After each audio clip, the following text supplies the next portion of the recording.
오늘도 하나님이 축복하시는 참으로 복 있는 날입니다. 하나님의 연혜가 오늘도 넘치시길 원합니다. 오늘은 역대기 상서 제12장에서 상고하겠습니다. 역대기 제12장에서도 하나님의 종교개혁은 끊임없이 진행되고 있습니다.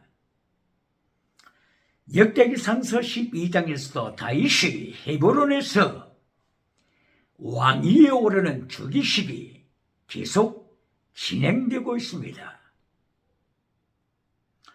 BC 1010년에 다윗은 헤브론에서 남쪽 유대의 왕이 되었죠.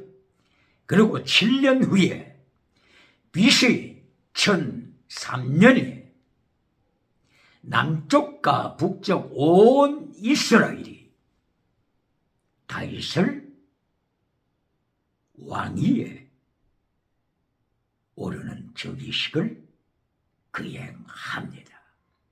BC 1003년 북쪽의 10지파도 남쪽 헤브론에 달려와서 다윗을 통일 왕국의 왕으로 옹립하는데 모두가 동참했습니다.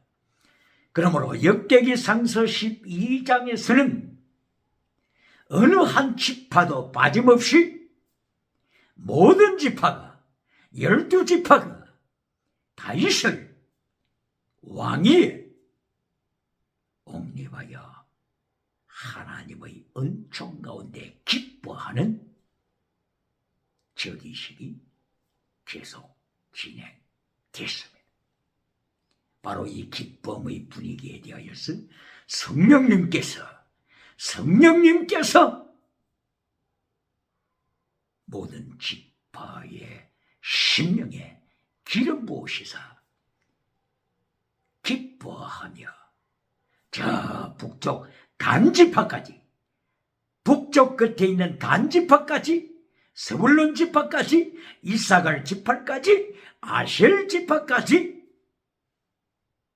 그리고 요단강 동편에서는 루벤 지파까지, 갓 지파까지, 므낫세 반 지파까지 모두가 기뻐하며 음식을 준비하여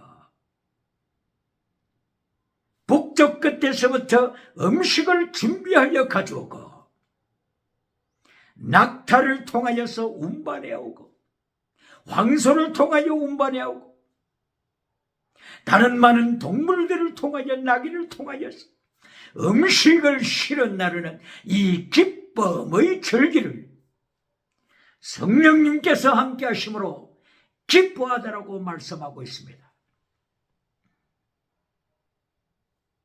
이렇게 12지파가 히브론에 참여하여서 다윗의 왕위 즉위식을 기뻐하고 하나님 앞에 영광 돌립니다. 이 즉위식에서 특별히 하나님 앞에서 해야 할 것은 기름 부으심, 어노인팅, 기름 부음의 행사가 있습니다. 성령의 기름 부으심을 말씀하고 있는 거죠. 그리고 율법을 왕에게 전달함, 율법책, 하나님의 말씀을 왕에게 전해주는 예식이 진행됩니다. 그리고 왕의 홀을 또한 왕에게 전달합니다. 그리고 왕관을 씌웁니다. 네제르. 바로 왕관의 의미가 네제르에 포함이 되어 있습니다. 네제르는 나자르 뜻에서 기인했다고 했죠. 나자르. devoted to God. 하나님께 목숨을 바친 자. separated. 분리된 자. 세상의 타락과 분리된 자. 그리고 나자르 뜻은 나시림, 바로 여기에서 연결되는 말씀이기 때문에 나시리는 머리를 자르지 않는다고 했죠. 머리를 자르지 않는 이유, 삭도를 대지 않는 이유, 바로 그것은 하나님의 절대 주권 아래 있습니다 하는 고백이라고 했죠. 하나님의 주권 아래, 하나님의 존귀함으로 살아가는 자. 그러므로 왕관을 쓴다고 하는 것은 하나님의 주권 아래 있습니다. 이 고백을 하는 것입니다.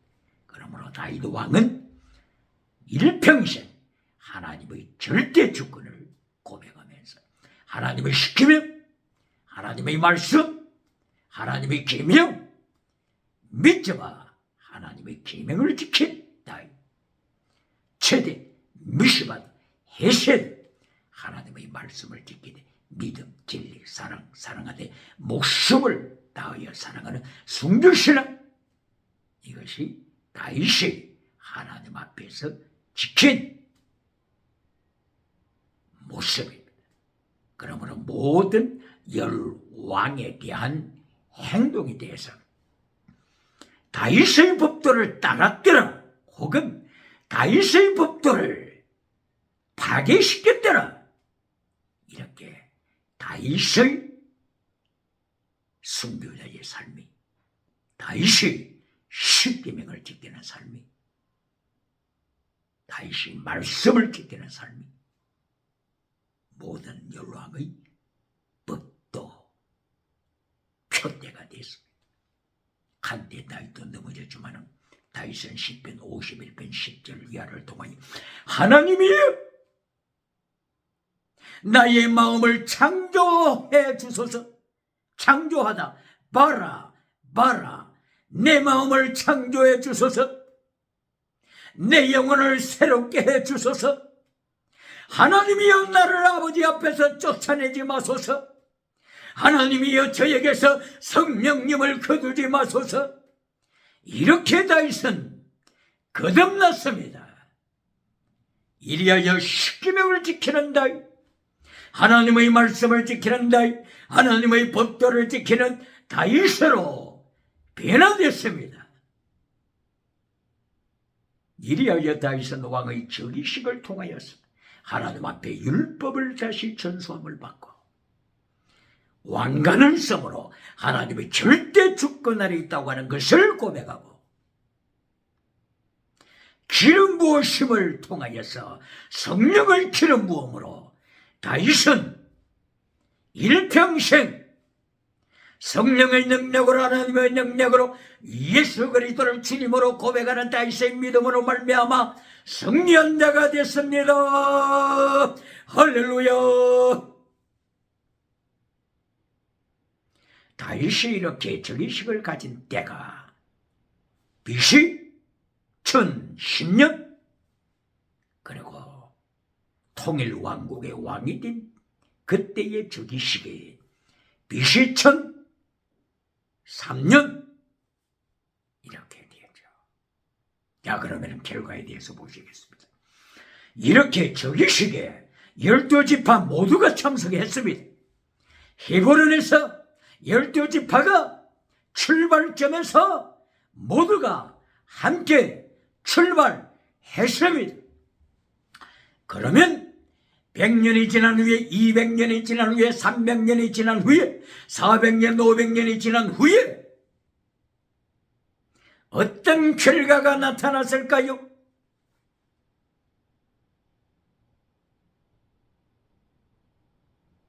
천차만별의 결과가 12지파에서 초래되고 말았습니다. 역대기상서 5장 25절을 통하여서 요단강 동편에 있었던 르우벤 지파, 므낫세 반지파, 갓지파, 이들은 벌써 아수르 나라의 포로가 되었다고 하는 것을 성경은 폭로했습니다.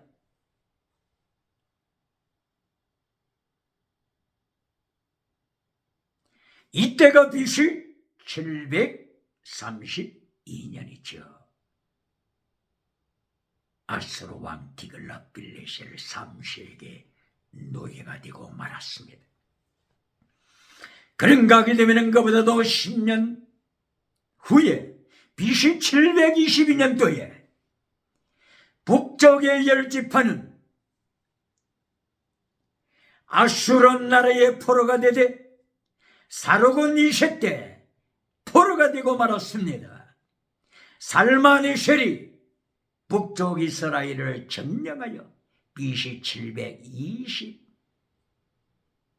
722년입니까? BC 722년.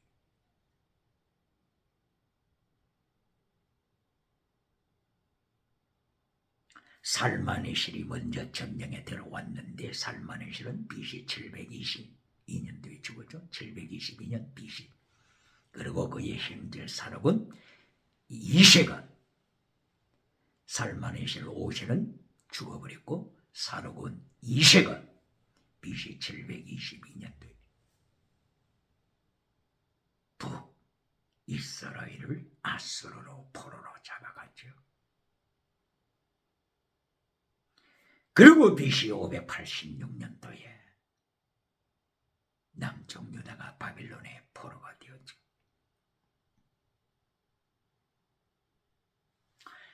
그리고 단지파가 12지파를 소개하는데 역대기상서 6장, 7장, 8장, 9장 여기에 단지파는 벌써 이름이 사라지고 말았죠. 스불론 지파 이름도 사라지고 말았죠. 그리고 단의 형제 납달리죠. 단의 형제 납달리, 빌하의 소생 납달리 지파에 대하여 기록하는데 역대기상서 7장 13절 단지 한 절.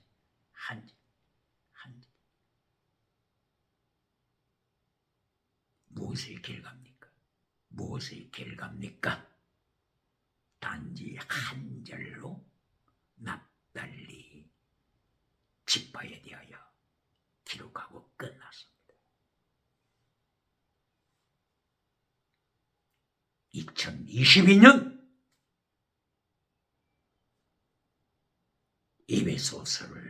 에베소서 2장 8절부터 8절, 9절, 10절 이렇게 가르칠 때 21세기 기독교가 에베소서 2장 8절, 9절만 가르치고 10절을 잘라버린 결과가 아닙니까?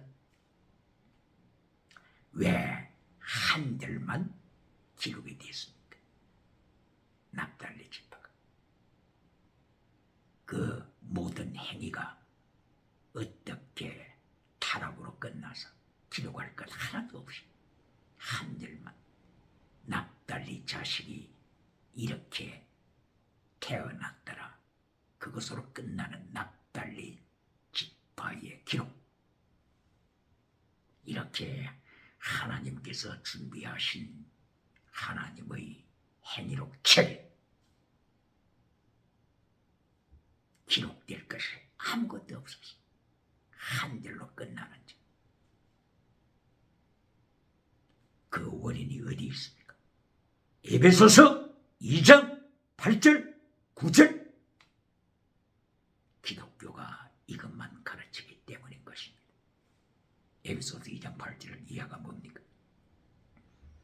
너희가 그 은혜로 인하여 믿음으로 말미암아 구원을 얻었나니 이것이 너희에게서 난 것이 아니요 하나님의 선물이라. 행위에서 난 것이 아니니 이는 너희로 하여금 자랑치 못하게 하려 함이라. 행위에서 난 것이 아니다. 에로곤 행위에서 난 것이 아니다. 구원은 행위에서 난 것이 아니다. 이것은 너희로 하여금 자랑치 못하게 하려 함이니라.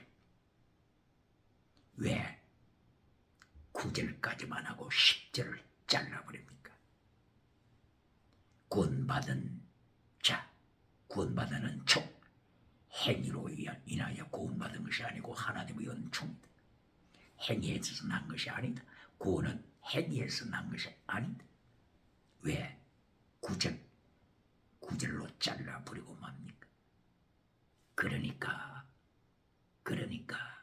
납달리 업적을 기록하려고 하더라도 기록할 것이 없죠. 기록할 것이. 그냥 납달리 자손에서 누가 태어났더라 그러고 끝나버리지 않습니까? 원인이 어디에 있습니까? 에베소 2장 10절 구원받은 목적 에로곤을 이해함이라. 에로곤 구원받은 목적을 왜 잘라버립니까? 구원받은 목적을 잘라버리니까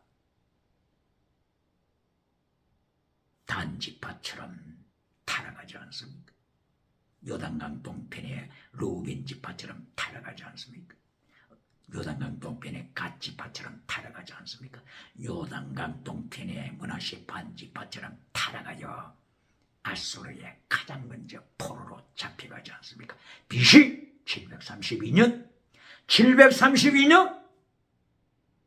디글랏빌레셀이 점령하여 포로로 잡아가더라. 구원받은 목적을 가르쳐야 돼요. 에베소 2장 10절 구원받은 목적 하나님께서 은혜로 하나님의 백성을 구원시켰는데 구원받은 목적은 에러곤 선한 행위를 위하여 구원받았느니라. 선한 행위 왜 이 목적을 잘라버려서 우상을 따라가도록 만듭니까? 성공 우상을 따라가게 만들고 번영 우상을 따라가도록 만들어버리고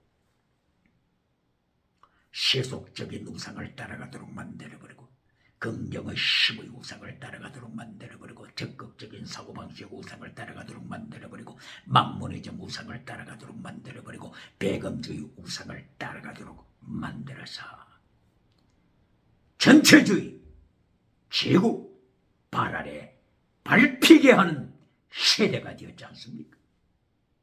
유물론을 좋아하니까 유물론 물량주의를 좋아하니까 하나님께서 유물론 전체주의 제국을 준비하셔서 세상을 밟아버리지 않습니까?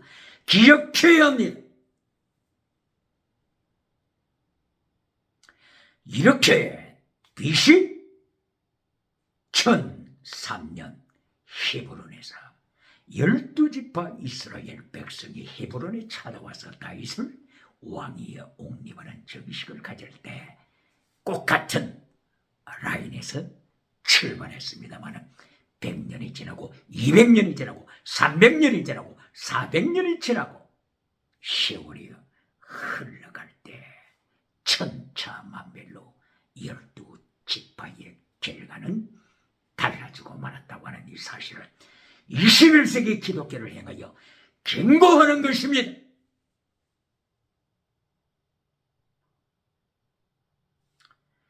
BC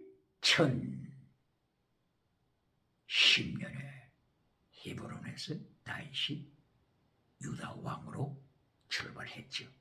그리고 그 후에 100년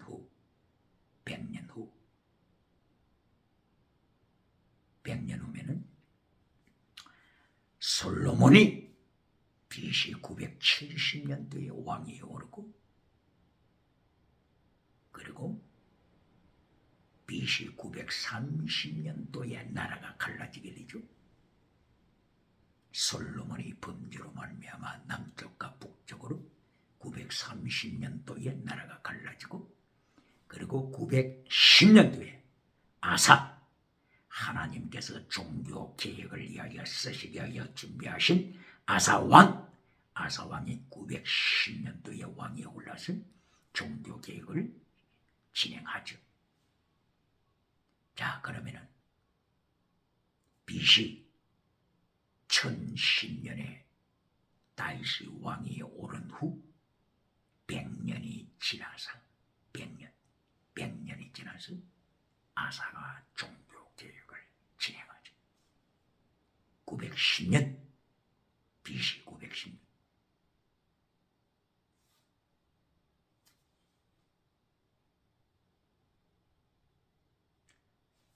AD 15년 1415년 마틴 루터보다도 먼저 100년 먼저 얀 후스가 종교개혁을 시도했지. 보헤미아 얀 후스, 보헤미아 지금의 체코슬로바키아, 체코에서 AD 1415년 얀 후스는 사형을 당하죠.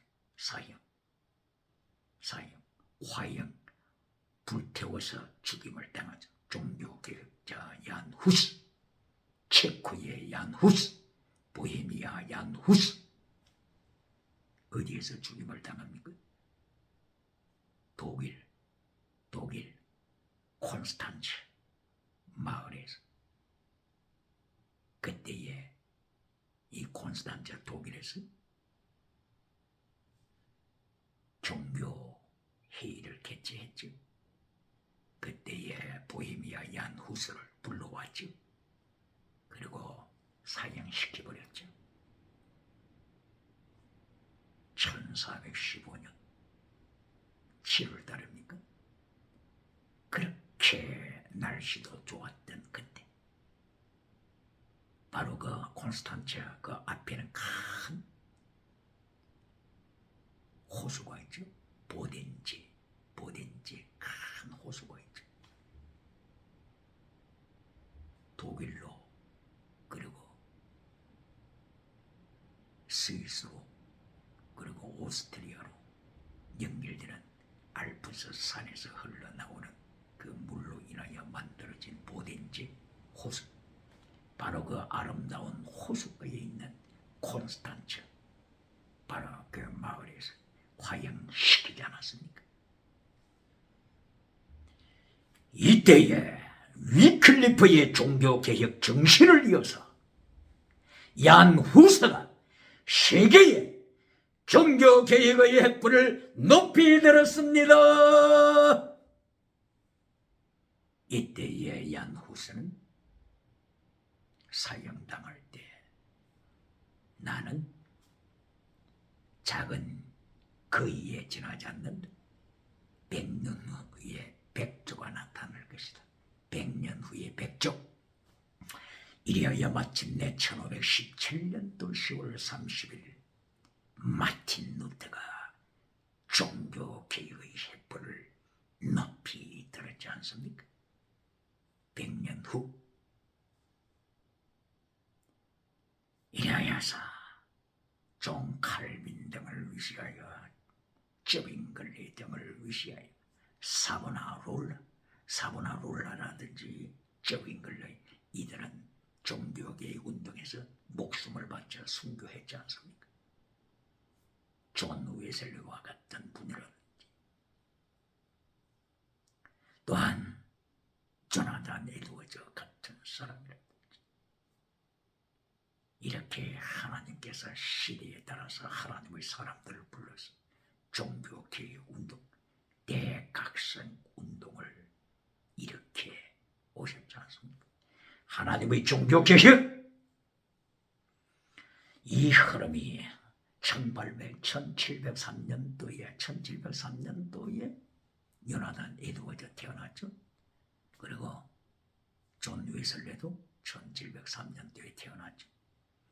그리고 마침내 1800년도에 들어가니까 포에르 바하 공산주의자 포에르 바하가 1804년도에 태어났죠.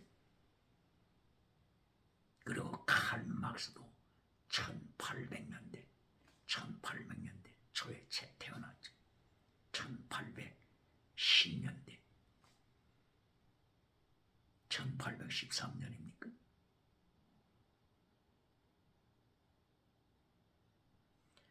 하나님께서 1800년대에 이렇게 타락되어 갈 때, 어둠으로 변화되어 갔을 때, 하나님의 놀라운 사건 중에 하나는 무식쟁이 한 사람 하셨습니다. 하나님께서 구약시대에 엘리사 농부를, 무식쟁이 농부를 쓰셨지 않습니까? 엘리사 농부를 하나님이 한때 쓰셨습니다. 엘리야의 제자 엘리사 농부, 밭을 갈고 있는 농부를 불러서 기름 부어라, 하나님이 엘리야에게 명령하신 것처럼 농부를 쓰셨죠. 엘리사 무식쟁이를 써서 한 시대에 세상을 깨우게 하셨습니다. 종교개혁. 그런데 1800년대 이렇게 세상이 발전해 나갈 때 무식쟁이 한 사람을 하나님이 종교개혁 운동에 쓰셨습니다. 바로 그 사람이 D.L. 무디죠. D.L. 무디가 1830년대에 태어났죠. 이렇게 1700년대로부터 산업혁명을 통하여 세상이 발전해가고, 그리고 빌하우젠 1844년도에 독일에서 태어난 빌하우젠이 성경 말씀을 JEDP 문서 가설을 통하여 하이포드시스 문서 가설을 통하여 하나님의 성경 말씀을 찢어버리고 이 찢어버리는 방법을 신학교에 가르치고 신학생들에게 가르치고 하여서 하나님의 말씀을 불태워버리는 이때에 누가 하나님의 말씀을 불태워버렸습니까? 여호야긴 왕이죠. 여호야긴 왕이 BC 586년, 바로 그 직전에 586년 여호야긴 왕이 정확하게 말하면 BC 609년도 609년경에 왕이 올랐죠. 그런데 이때부터 성경을 찢어버리지 않습니까? 성경을 찢어서 하루불에 태워버리지 않습니까? 누구요? 여호야긴. 그러므로 하나님께서는 바로 그때부터 세 차례 바빌론을 불러서 포로로 잡아가게 하셨죠. 예를 들면 BC 605년, 그리고 두 번째 BC 597년, 그리고 세 번째 BC 586년. 언제부터요? 여호야긴 왕이 성경 말씀을 잘라서 하루불에 태워버리는 그때부터 하나님께서는 바빌론을 불러서 포로로 잡아간 것을 21세기는 기억해야 합니다. 이렇게 1800년대에도 하나님의 말씀을 문서 가설, 획득 아닌 가설, 사실이 아닌 가설, 문서 가설 논문을 통하여서 빌하우젠, 사실은 16세기부터 성경 말씀을 자르기 시작했죠. 이렇게 하나님의 말씀을 잘라갈 때, 그리고 신학교에서 하나님의 말씀을 자르는 방법을 신학생들에게 가르쳐 주어서 성경 말씀을 계속 잘라버리고 불에 태워버리고 이렇게 나갈 때 무식쟁이 한 사람을 하나님이 선택하셔서 종교개혁 운동을 이렇게 하셨는데, D.L. 무디 구두방에 학교 갈 시간이 없어, 학교 갈 환경이 되지 아니하여서 어릴 때부터 구두방에서 구두 직공으로 생활했던 D.L. 무디를 들어서 한 시대를 깨우지 않습니까? 지식의 우상, 신학교는 회개해야 합니다. 지식 우상을 가르치는 메신저들은 회개해야 합니다.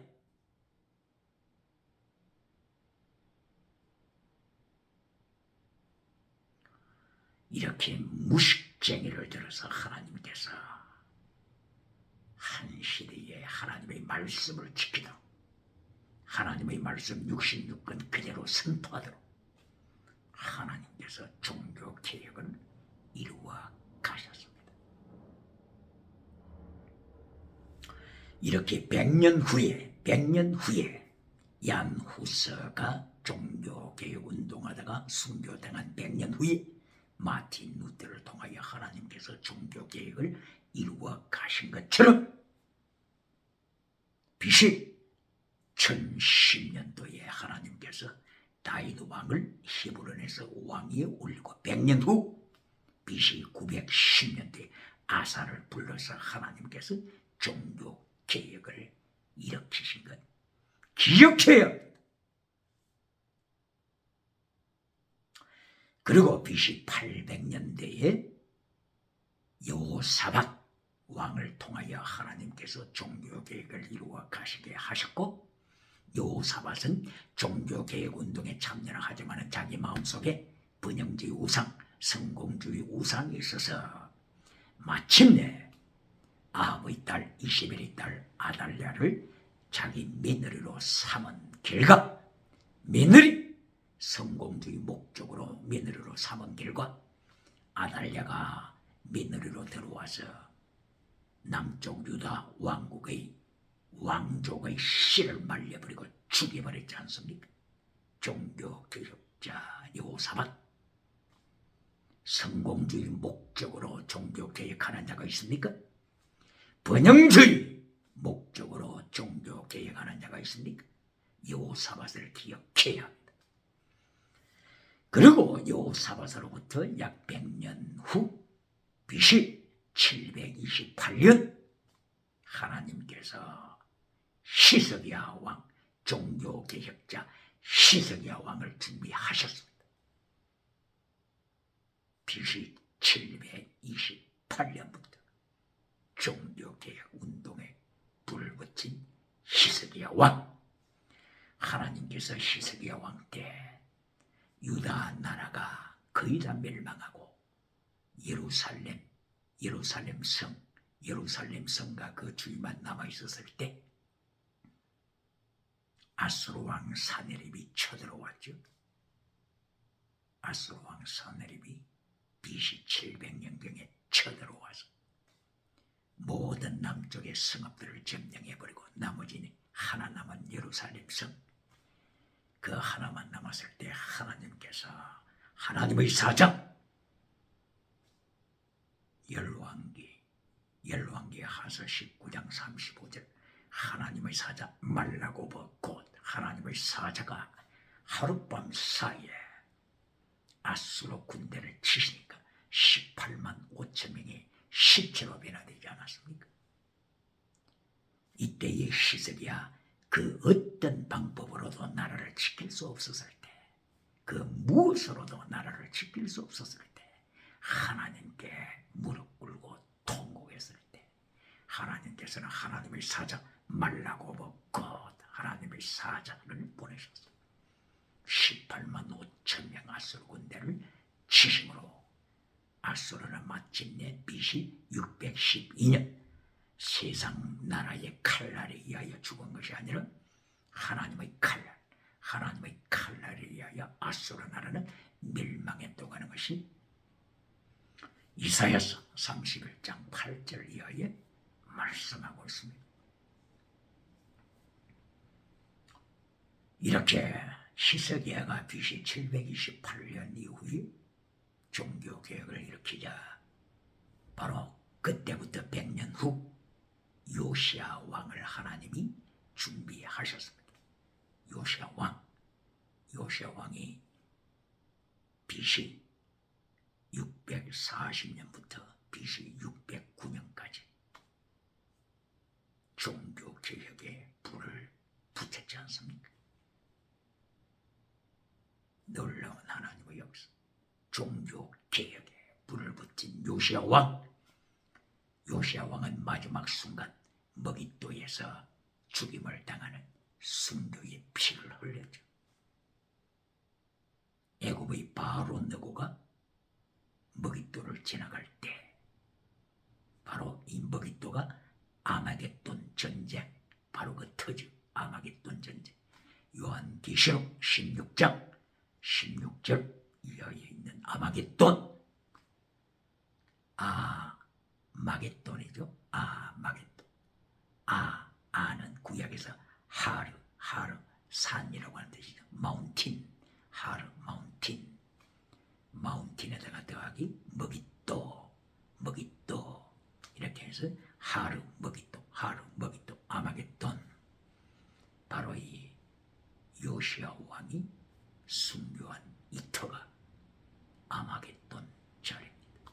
바로 이 아마겟돈에서 종말의 전쟁이, 세계 전쟁이 일어난다고 하는 것은 이 머깃도, 이 지역이 사통, 팔통, 사방 팔통이라고 해야 되나요? 온 동양과 서양을 연결해 주는 곳이죠. 바로 이 머깃도를 지나서 애굽으로 가고, 머깃도를 지나서 유럽으로 가고, 머깃도를 지나서 아시아로 가고, 다메섹을 향하여 가고, 유브라디스를 향하여 가고, 지중을 향하여 가고, 바로 이 머깃도가 중앙 통로가 된 거죠. 하나님께서 아브라함을 갈대아 우르에서 불러서 세우신 자가 바로 가장 전쟁의 중심지, 환란의 중심지, 바로 이 환란의 중심지에 하나님께서 아브라함을 세우신 거예요. 기억해야 오늘도 환란 피하자 천국 가서 멸류관 받으라고 하는 번영주의자가 있습니까? 성공주의자가 있습니까? 여호사밧처럼 성공주의에 빠진 종교개혁자가 있습니까? 하나님께서 아브라함을 세계 중앙에 세우실 때 어디에 세우셨다고요? 가장 환란의 중심지 화약고 여기에 하나님께서 아브라함을 세웠다고 하는 것을 기억해야 합니다. 할렐루야! 이렇게 하나님께서는 100년마다 100년 다윗 왕부터 100년 종교개혁의 역사가 일어나게 하셨습니다. 21세기 종교개혁의 역사, 하나님의 역사, 하나님께서 행하십니다. 하나님이 종교개혁을 오늘도 이루어 가십니다. 바로 이 요시야 왕에 대하여서 예언하기 위해서 하나님께서 하나님의 사람을 준비하셨죠. 요시야가 BC 640년부터 왕이 되었으니까 그보다도 300년 전 BC 930년도에 하나님의 사람을 하나님께서 남쪽 유다에서 준비하셔서 북쪽 비델로 보내셨죠. BC 930년 BC 930년 8월 15일 이날이 언제입니까? 해방의 날입니까? 8월 15일 BC 930년 8월 15일 대한민국이 기억해야 한다고 하는 것을 하나님께서 암시하십니다. 8월 15일 바로 북이스라엘 왕 여로보암이 8월 15일을 우상을 섬기는 날로 정했습니다. 이리하여 금송아지 앞에 모든 백성이 나와서 금송아지를 행하여 절을 하고 경배하도록 하는 8월 15일 그날을 기점으로 하여 하나님께서 하나님의 사람을 비닐로 보내서 여로보암 왕 앞에서 온 북쪽의 백성들 앞에서 요시야 왕을 예언하지 않습니까? 하나님의 사람이 외칠 때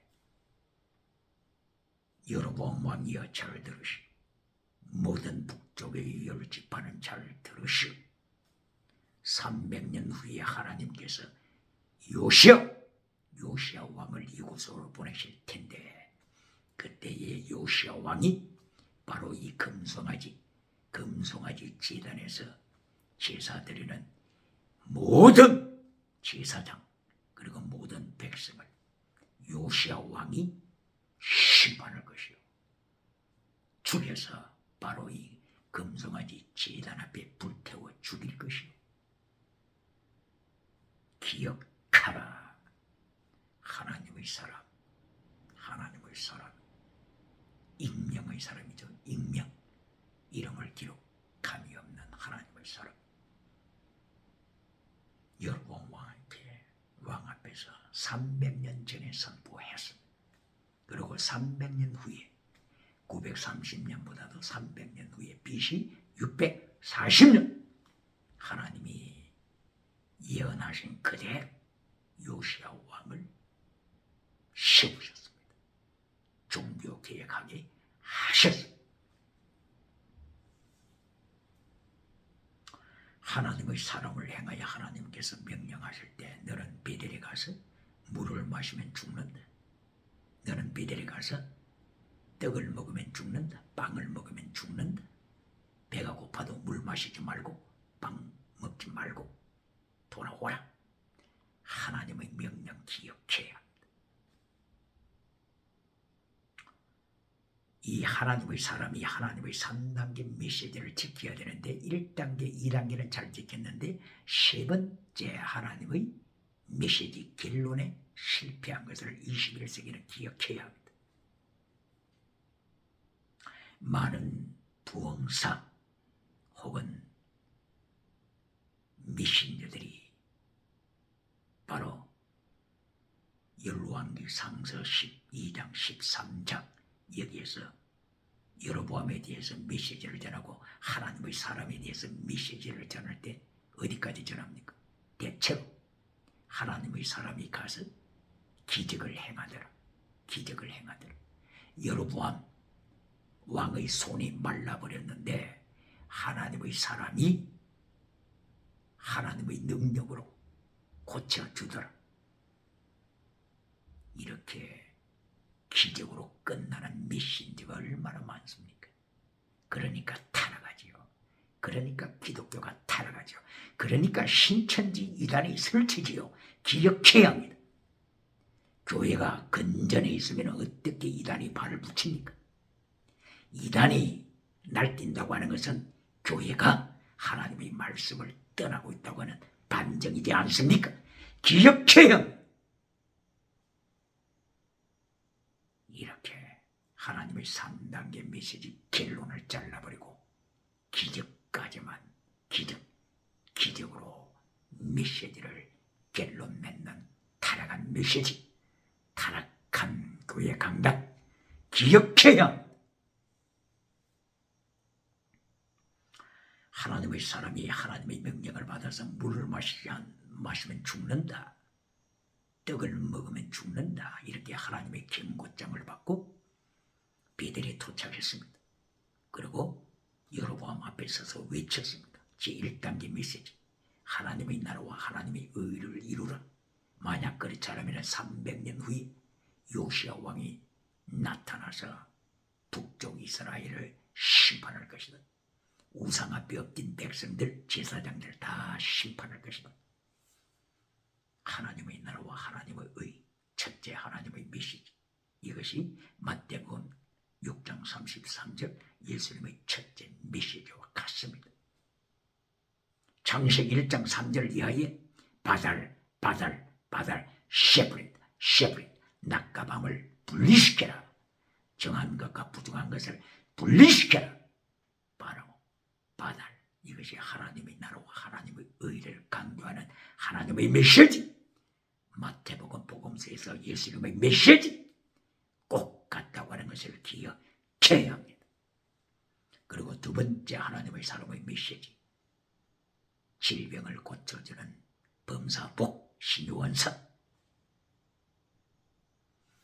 하나님의 사람의 메시지를 듣고 있던 여로보암 왕이 손을 내밀면서 잡아라 했을 때 여로보암 손이 말라지고 말았습니다. 다시는 움직이지 않습니다.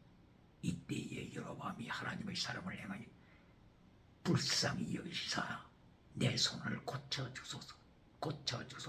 하나님의 사람이여 고쳐주소서. 제2단계 하나님의 사람이 기적을 행하여 고쳐주었습니다. 질문합니다. 기적이 메시지 결론입니까? 성경 신구약 말씀의 결론이 기적입니까? 땅의 복입니까?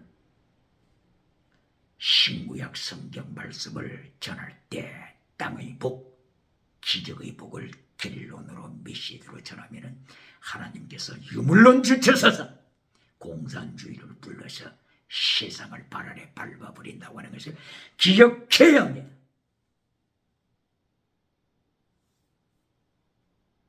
이렇게 하나님의 사람은 여로보암 앞에서 첫째 메시지 그리고 두 번째 메시지까지는 잘 감당했습니다.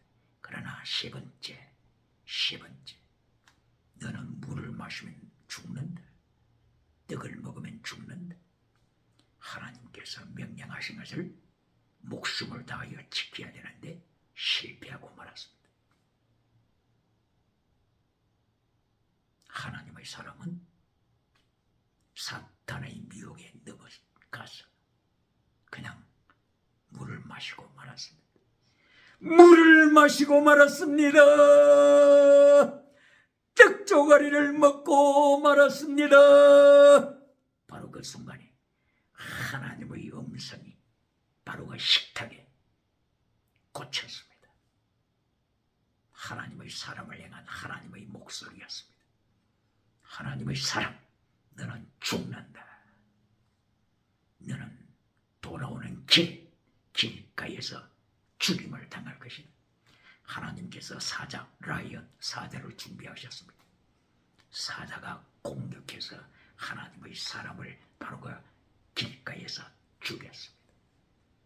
기억해야 합니다. 세 번째 하나님의 메시지 기록. 말씀을 지켜라. 십계명을 지켜라. 제댕 미슈바데 헤셋 믿음 진리 사랑 사랑한 데 목숨을 다하는 사랑 순교신앙을 지켜라 명하셨는데 잘라버리고 마니까 하나님이 짐승을 준비하셔서 하나님의 사람은 짐승의 사자에 공격받아 죽고 말았습니다. 그런데 여기 하나님께서 교훈하시는 것 하나. 짐승은 하나님의 명령을 그대로 순종하더라. 그 말씀입니다. 사자가 하나님의 사람을 죽이고 얼마든지 시체를 삼켜버릴 수 있지만 사자는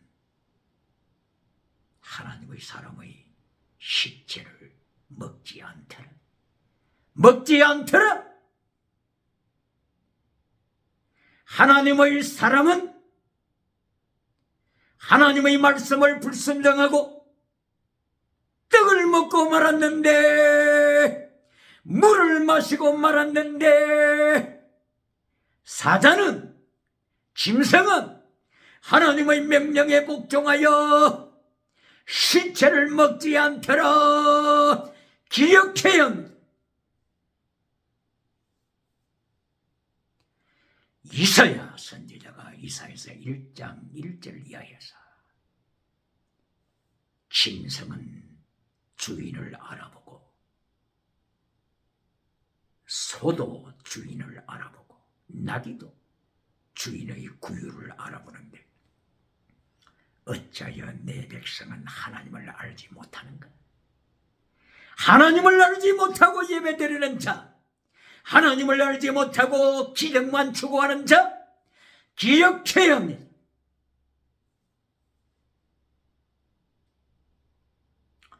이리하여서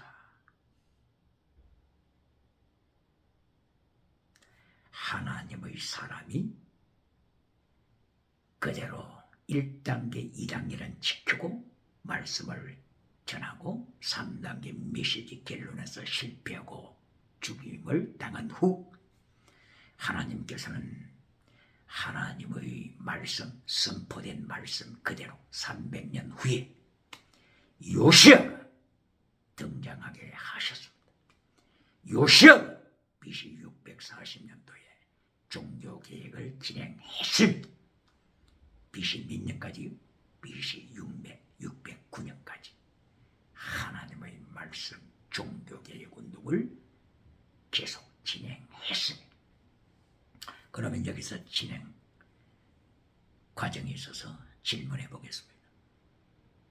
그러면은 요시야는 남쪽 유다 왕인데 어떻게 북쪽 북이스라엘에 가서 우상을 섬기는 제사장들, 우상을 섬기는 자들을 사형시킬 수가 있을까요? 어떻게 사형시킬 수가 있습니까? 요시야는 남쪽 나라의 왕인데요. 남쪽 유다의 왕인데 어떻게 북쪽에 가서 북쪽 제사장, 우상을 섬기는 제사장을 사형시킬 수가 있을까요?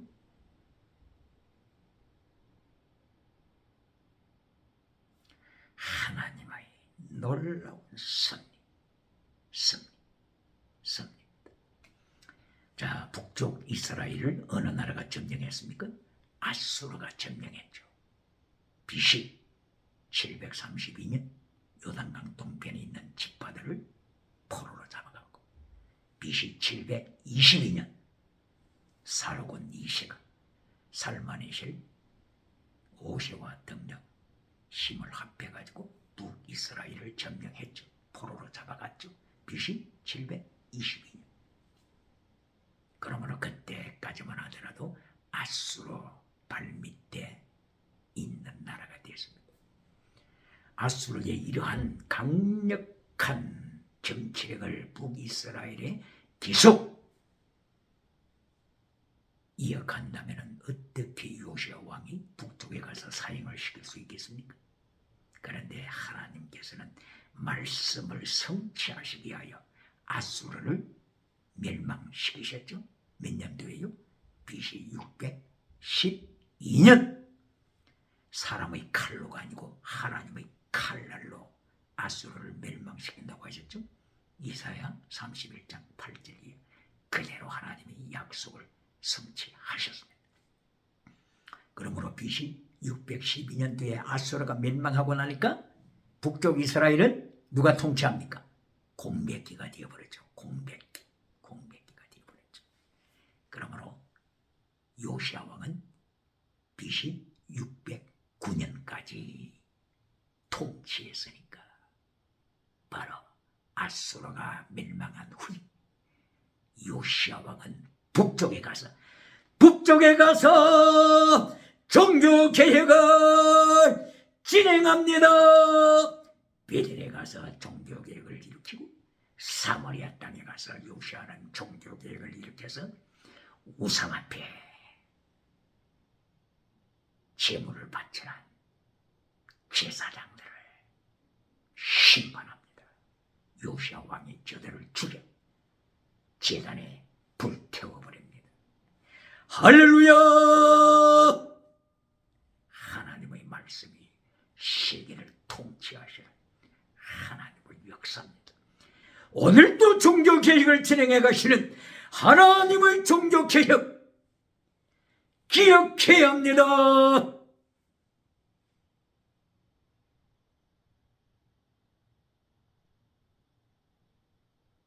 이리하여 요시야 왕은 멋있게 남쪽과 북쪽 종교개혁을 이루기,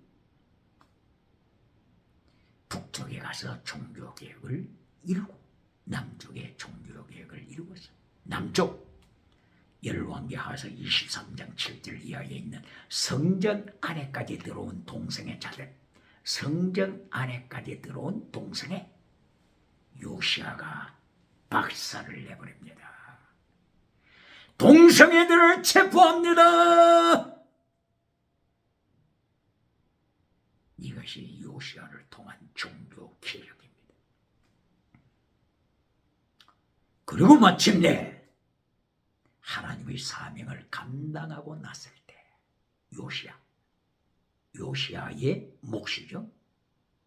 하나님의 사명을 감당하고 났을 때 하나님께서 애굽의 바로 느고가 먹잇도로 침입에 들어오게 하셨고, 그리하여 먹잇도에서 바로 느고의 칼날에 의하여 요시야는 장렬한 순교를 합니다. 얼마나 멋있습니까? 최고의 영광 순교, 최고의 영광 순교. 얼마나 멋있는 요시야의 일생이 되었습니까? 300년 전에 하나님이 예언하신 그대로 요시야를 통하여서 종교 계획을 이루시는 하나님, 얼마나 멋있습니까? 하나님 멋있는 하나님, 예수님 멋있는 예수님, 성령님 멋있는 성령님, 온 천하를 통치하시는 하나님. 만물이 주님에게서 나오고 만물이 주님으로 말미암고 만물이 주님에게로 돌아가서 심판받습니다. 기억해야 합니다. 로마서 11장 32절로 36절, 만물이 주에게서 나오고 주로 말미암고 주님에게로 돌아가서 모든 천하의 왕들도 모든 제사장들도 다 주님의 발 아래 무릎 꿇고 심판받는 것을 기억해야 합니다. 그러므로 오늘 역대기상서 11장과 12장을 통하여서 하나님께서 다윗을 왕으로 옹립하셨습니다. 다윗이 왕이 될 때 순서 성령의 기름 부어 그리고 율법책을 전달하는 것, 그리고 내재로 왕관 내재로 하나님 앞에 바쳐진 자, 디보티드 투 아우로드 곧 바쳐진 자, 왕은 기억해야 합니다. 하나님께 바쳐진 제물된 자라고 하는 것을 기억해야 합니다. 셰브레이드 투 곧 하나님을 위하여 세속과는 분리된 거룩한 삶을 살아야 된다고 하는 것을 기억해야 합니다.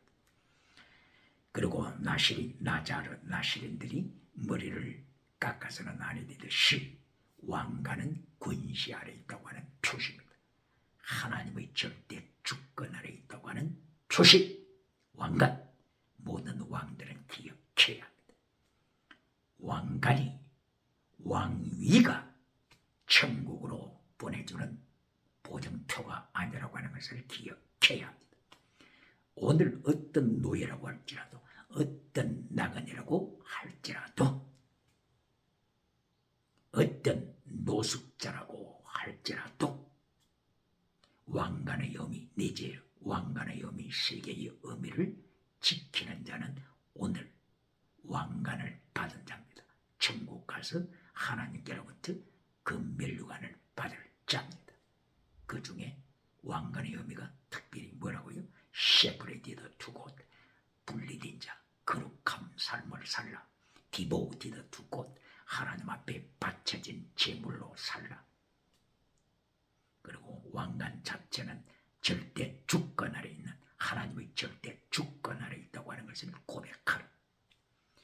오늘도 로마서 1장 17절 믿음으로 천국 간다 이신칭의만 가르치고, 로마서 12장 1절 네 몸을 산 제물로 바치라고 하는 바로 이 제물신앙. 제물신앙은 가르치지 않는 미신자가 있습니까? 로마서 1장 17절 그냥 믿음으로 천국 가라고만 가르치고, 로마서 12장 1절에 산 제물로 바쳐라. 전제 드림 고비림 전제로 바쳐라. 제물로 바쳐라. 이 신앙을 가르쳐주지 않아서 젖먹이 신앙으로 교회를 가둬두는 메신저가 있습니까? 기억해야 합니다. 갈라디아 2장 20절입니까? 그래 예수 그리스도와 함께 십자가에 못 박혔나니 그런 얘기 저는 내가 산 것이 아니요 오직 내 안에 예수 그리스도께서 사신 것이라. 내가 그리스도와 함께 십자가에 못 박혔나니, 이것을 해석할 때 2000년 전에 예수님께서 골고다 산상에서 십자가에 못 박히실 때 그때 나도 예수님과 함께 십자가에 못 박혔다고 말하면서 갈라디아 2장 20절만 가르치고, 로마서 6장 2절 4절 6절 왜 이걸 빼버립니까? 로마서 6장 2절 4절 6절에 네 더러운 몸을, 네 죄악된 몸을 십자가에 못 박아라. 왜 이걸 빼버립니까? 왜 이거는 설교 안 합니까? 이리하여 죄악의 노예가 되지 말라. You should not be slave. You should not be slave of sin, slave of corruption. 왜 이걸 안 가르칩니까? 바로 이 죄악의 종된 이 모습을 십자가에 못 박아라. 로마서 6장 6절 이걸 잘라버리고 갈라디아 2장 20절만 가르치고 있습니까? 오늘도 하나님께서 종교개혁하는 다윗 왕을 통하여 명령하시고 교훈하십니다. 히브리서 다윗이 왕이 오를 때 12지파가 다 같은 라인에서 출발했지만 100년 지나고 200년 지나고 300년 400년 500년 지나고 나니까 천차만별의 결과로 나타났다고 하는 이것을 성경은 폭로하고 있습니다. 기억해요. 주님 앞에 설 때, 심판 앞에 설 때 천차만별의 결론이 될 것입니다. 지옥에 떨어질 자, 그리고 천국은 들어가지만 상급이 없는 자. 그러나 천국에 들어갈 뿐만이 아니라 브니마티코스 카리스마, 신령한 사, 영원한 사, 브니마티코스 카리스마, 신령한 사, 영원한 사를 위하여 자기 온 삶을 바친 결과 종교 계획에 참여한 하나님의 영광스러운 상급 받을 자로 천차만별의 상급으로 갈려진다고 하는 이 사실을 기억하면서 오늘도 성단한 역사가 충만하게 일어나기를 주님 이름으로 축원합니다. 할렐루야.